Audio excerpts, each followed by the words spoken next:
Yellowstone Season 5B is finally here. Spoilers ahead. Now's your chance.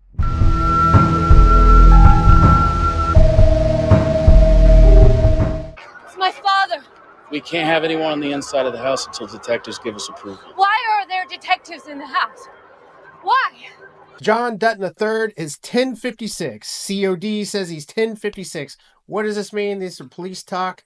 COD, cause of death. 1056 is suicide. For those of you that have watched the episode, we know that he was assassinated by this private intelligence corporation. They make it look like a suicide because they don't want to deal with a fake heart attack, which would get an ME involved. They'd also have to make it look like one of his many enemies that did it, and they didn't want to go down that route. So that's how the drama of Kevin Costner leaving the show has come to an end. Now, if we look at what Taylor Sheridan has said recently, he was on the Joe Rogan podcast, and he said that none of the story changed. This is the way it was always going to be. The story was truncated in how it was going to unfold. 3:53 a.m. is when he is killed.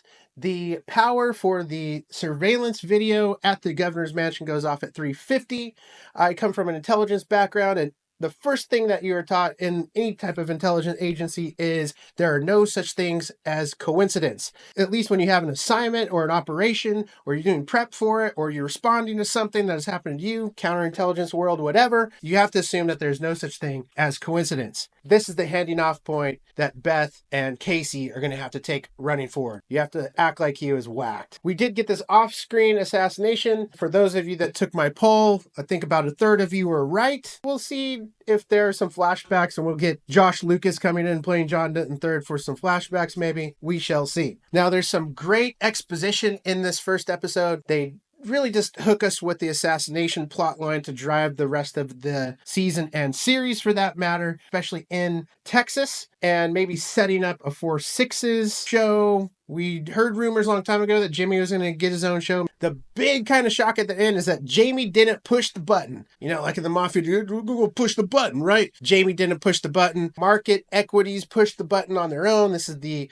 $50 billion real estate company that Beth knows is behind it because, you know, she's the smart one. Taylor Sheridan reiterates that point brilliantly when she's doing her community service. Just me and my master's degree, hard at work, she says. You know, she's the smart one. Lions don't die of old age is the message here. They're taken down by younger lions. We shall see how that plays out. Okay, so do we believe Taylor Sheridan about nothing really changing? I do think the cause of death, or at least the setup of the suicide, is a change. I think there is a personal message that Sheridan is sending to Kevin Costner, like, you committed your own suicide. It's kind of a slap in the face to an actor, such a distinguished one such as him, for his grandiose character as John Dutton III to go out by a suicide. We know it wasn't, but that's the way it appears to most people within the setting. That's interesting. In 1883 is prophesied that the land will revert to the Indians within 7 generations. What we're seeing in this episode is Tate is given the land in the will, and Kayce is the overseer of that. So the fact that Tate is an Indian himself, the prophecy is being fulfilled. There will be 6 episodes in this second part of season 5, therefore 5 left.